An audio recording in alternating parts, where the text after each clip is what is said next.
dhagay yoo yaadatan sa'aatii 24 keessatti Kadir Martuudhaa gabbehee dhaabuu baate waan dhufu hundaaf namni itti gaafatamu yaadataadha. Lubbuun nama tokkoo yoo duutes namni itti gaafatamu yaadata. Harargee fi Arsii yoo wal seentes namni itti gaafatamus yaadataa Junayditi. Isaa silkii harka kaayee hoolaa nadhii gammadaa je'ee qeeroo Oromoo hunda arrabse. Ummata Arsii qofaa miti. Anis hoolaa nadhii gammadaati. Hoolaa nadhii gammadaati anis. Dhiiga nadhii gammadaati asiin nagee. Dhiiga nadhii gammadaati Oromoo mara asiin gee. Dhiiga nadhii gammadaatiitu bakka arra Oromoon jirtu kana gee. Namni Kadir Martuudhaa hoolaa nadhii gammadaa je'ee arrabse. Akka arrabsiisuus kan godhe yaadataa Junayditi. Qabeenya addunyaa guutuu yoo qabaate cubbuudhaa wajjin hin dhaabbatu.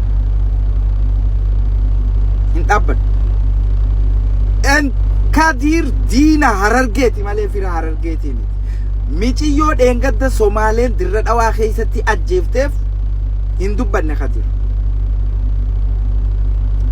Hoolaa nadhii gammadaa jee Oromoo Arsii gariiba jee Oromoo Sikkoof Mandoo obboleeyyan keenya Arsii Harargee keessa dhaabbatee nutti maramee dhagaa nutti akka darbu akka gandaa wal fixaniif kan godhe yaadataa Junaydiitu itti gaafatama. Yaadataa Junaydi gabbehee yooniin waan kana dhaabuu baate ammoo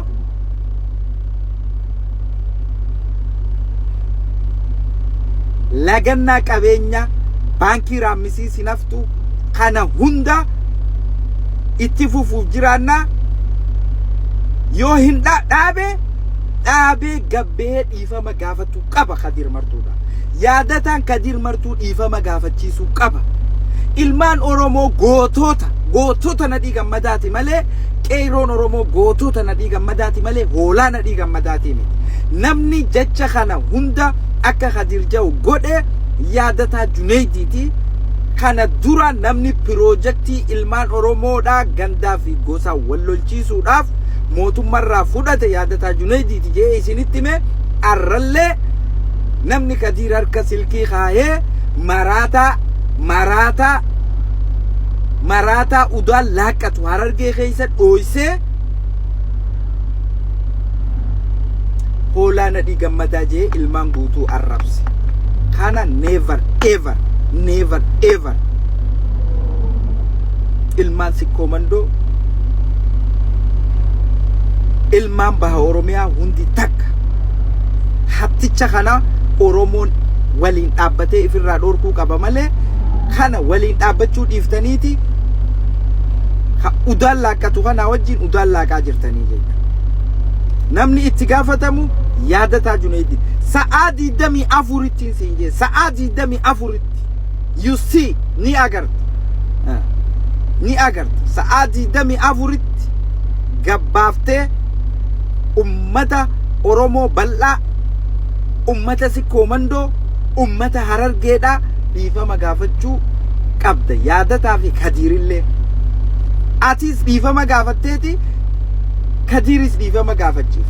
Yoo kun hin taane ilmaan Oromoo gandaa fi gosaa wal ficcisiisaa bakka ati irra dalagattus ni laala. Namuutu ni laala. Bakka ati irra deemtee dalagattu ni laalaan je. Qabeenya ati Oromoo keessa sossooftus ni laala. Sa'aa 24 dabarraan kitaaba biraati.